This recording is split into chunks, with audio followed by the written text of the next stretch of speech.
اللہ رب العزت نے ارشاد فرمایا کہ اللہ کی عبادت کیا کرو اور اس کے ساتھ کسی کو شریک نہ ٹھہراؤ۔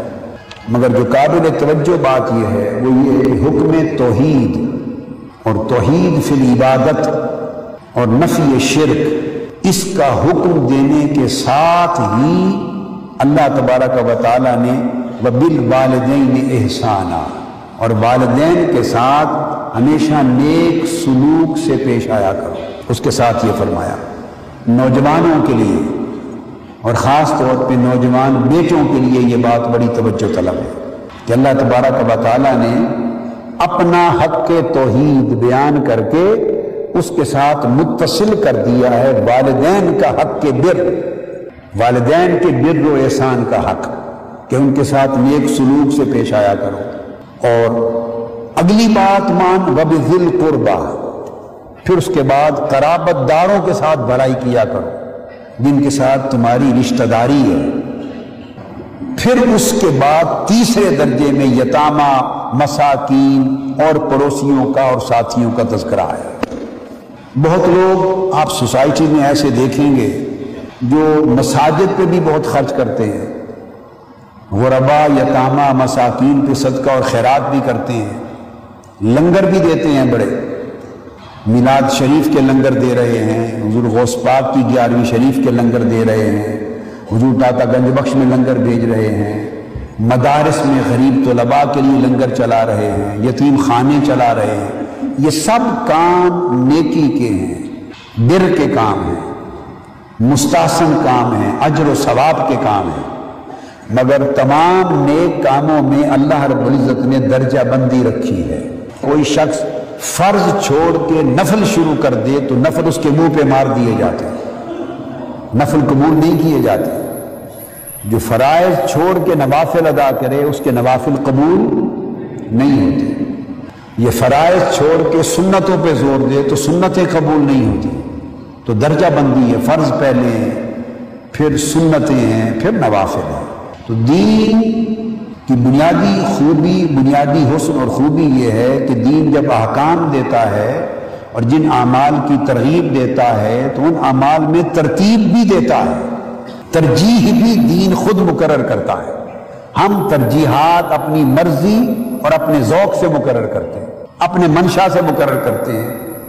ترجیحات اپنی طبیعت کے مطابق مقرر کرتے ہیں، یہ حق نہیں ہے ہمیں۔ تو اسی طرح کہیں فرمایا کہ ہم نے انسان کو یہ وصیت کی، یعنی حکم دیا کہ والدین سے نیک سلوک کیا جائے۔ کہیں فرمایا کہ اگر تمہارے والدین یا ان میں سے کوئی ایک بڑھاپے کو پہنچ جائیں، اور بڑھاپے کی بات اس لیے کی کہ جب وہ بوڑھے ہو جاتے ہیں تو عین ممکن ہے کہ بعضوں کی باتیں اس طرح کی نہ ہوں، نارمل، جیسے ان کی جوانی میں جب شعور بھی جوان تھا اس طرح ہوا کرتی تھی۔ ممکن ہے عمر کی زیادتی کی وجہ سے ان کی باتیں آپ کو ذرا مختلف لگیں، اچھی نہ لگیں، آپ کی طبیعت پر بوجھ بنے، تو اس سچویشن کو قرآن مجید نے اور اللہ رب العزت نے ایڈریس کیا ہے، اس سچویشن کو کہ جب بڑھاپے کی وجہ سے ممکن ہے وہ ایک بات 10 بار تکرار کے ساتھ کہیں، اور آپ کہیں ابا جی اور اماں جی یہ ایک بات آپ نے بات کہہ دی ہے، میں نے سن لی ہے، اسے 10 بار کہنے کی کیا ضرورت ہے؟ پھر طبیعت اس طرف آئے گی۔ یہ اس سچویشن کو، نفسیاتی سچویشن کو ایڈریس کیا جا رہا ہے کہ اگر بڑھاپے کو پہنچ جائیں تو ان کی باتیں آپ کو اچھی نہ لگیں، تب بھی ان کو اف تک بھی نہ کہو، بے ادبی اور گستاخی سے ان کے ساتھ ہم کلام نہ ہو، اور جھڑکو نہیں، اور ان کے ساتھ عزت و احترام کا نرمی والا قول اختیار کرو، اور ادب اور احترام اور تواضع اور انکساری کے ساتھ پیش آؤ، اور اپنے رب کے حضور ان کے لیے یہ دعا کرو کہ باری تعالیٰ ان دونوں پر تو اسی طرح رحم فرما جس طرح انہوں نے مجھ پر رحم کیا جب میں بچہ تھا، جب میری ماں مجھے دودھ پلاتی تھی اور میری نیپی صاف کرتی تھی اور مجھے اپنی صفائی کا بھی ہوش نہ تھا، اور پھر جس طرح انہوں نے میری پرورش کی اور سراپا رحمت بن کے کی،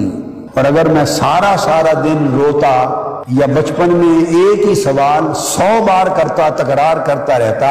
تو میرے ماں باپ ہر بار مسکرا کے جواب دیتے، مجھے مارتے نہیں تھے، جھڑکتے نہیں تھے۔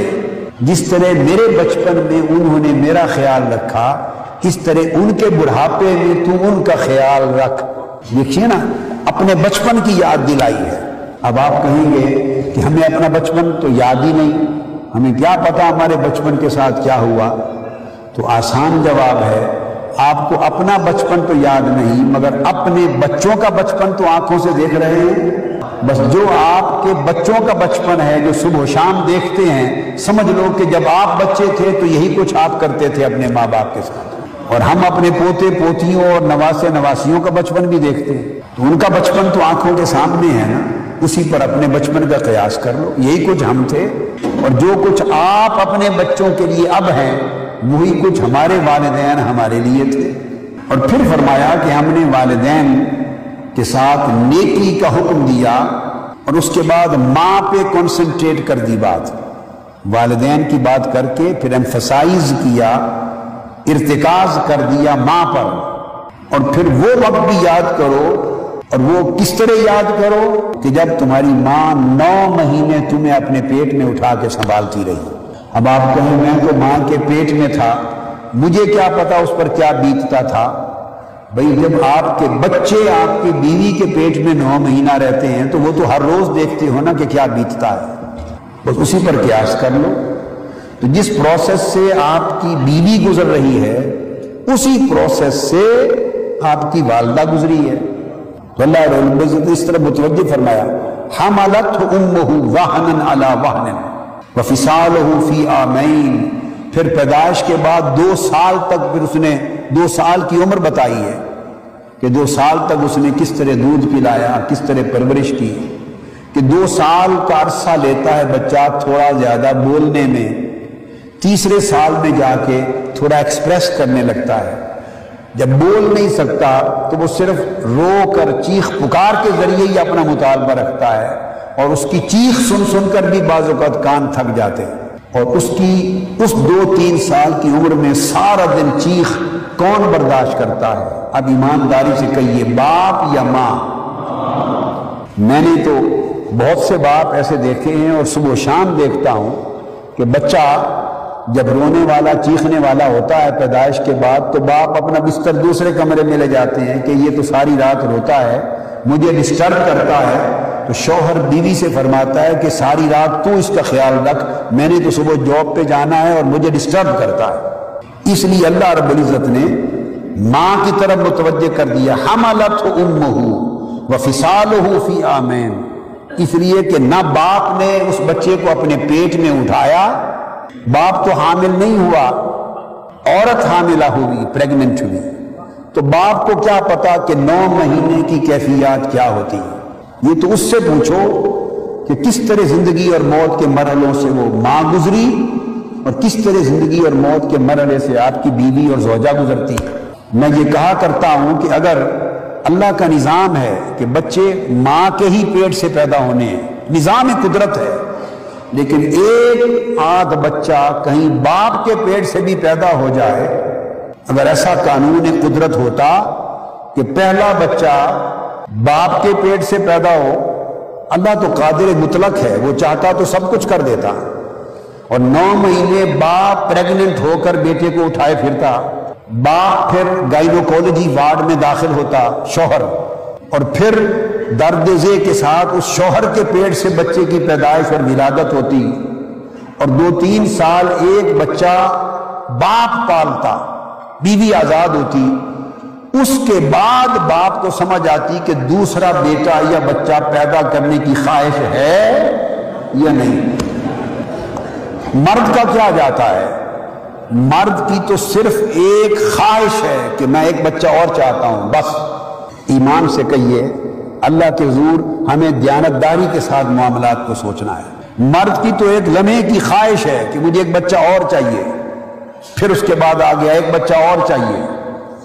6 بیٹیاں ہو گئی ہیں، تو آپ کی بیوی نے یک طرفہ تو پیدا نہیں کر لی۔ اگر 6 بیٹیاں ہو گئی ہیں تو اس میں اس کا قصور ہے یا آپ کا قصور ہے؟ کبھی میڈیکل پوائنٹ آف ویو سے سوچے تو آپ کے جین کمزور ہیں، اس بیچاری کا کیا قصور ہے؟ ماں کی طرف سے بھی کروموسومز آتے ہیں بیوی کی طرف سے، اور شوہر کی طرف سے بھی کروموسومز آتے ہیں، 50% اس کے 50% اس کے۔ یہی میڈیکل سائنس اور ایمبریالوجی نے بات بتائی، اور قربان جائیں یہی بات 1500 سال قبل تاجدار کائنات نے بتا دی تھی۔ جب یہودیوں نے آ کے پوچھا کہ بیٹا کیسے پیدا ہوتا ہے اور بیٹی کیسے پیدا ہوتی، تو آقا علیہ السلام نے فرمایا اگر شوہر کا پانی غالب آ جائے تو بیٹا پیدا ہوتا ہے، اگر بیوی کا غالب آ جائے تو بیٹی پیدا ہوتی ہے، جس کو ماء المرء و ماء المرأة کہہ کر آقا علیہ السلام نے 15 صدیاں پہلے بیان کیا تھا، وہ آج جینیٹک سائنس نے 1500 سال کے بعد قول مصطفیٰ کی تائید کر دی۔ تو اگر 6 بیٹیاں ہو گئیں تو بیوی کا کوئی قصور نہیں ہے، وہ تو شوہر صاحب آپ کا اپنا نقص ہے کہ آپ کے جین کمزور ہیں کہ وہ غالب نہیں آ پا رہے اور بیٹا نہیں بن رہا، مگر وہ کہتا ہے کہ نہیں، جب تک بیٹا نہیں ہوگا میں نے بچے کرتے ہی چلے جانا ہے۔ قربانی دیکھی اس خاتون کی کہ شوہر کی خواہش کے پیش نظر، ہاں عورت کی بھی خواہش ہوتی ہے بیٹا، اس کی بھی ہوتی، مگر کتنی بڑی قربانی دیتی ہے، تو 7واں بیٹا ہو گیا یا 9واں بیٹا ہو گیا۔ اور میں ایک ایسے عالم دین کو جانتا ہوں جو بہت بڑے نامور عالم دین تھے، اور آپ سارے ان کے اسم گرامی سے واقف ہیں، نام نہیں لوں گا، اب وہ دنیا میں نہیں رہے، وفات پا چکے، اللہ ان کے درجات بلند کرے، مگر یہ بات آپ کے نالج میں نہیں ہوگی، اور وہ کراچی کے تھے، ایک ہی زوجہ سے ان کے 24 بیٹے تھے۔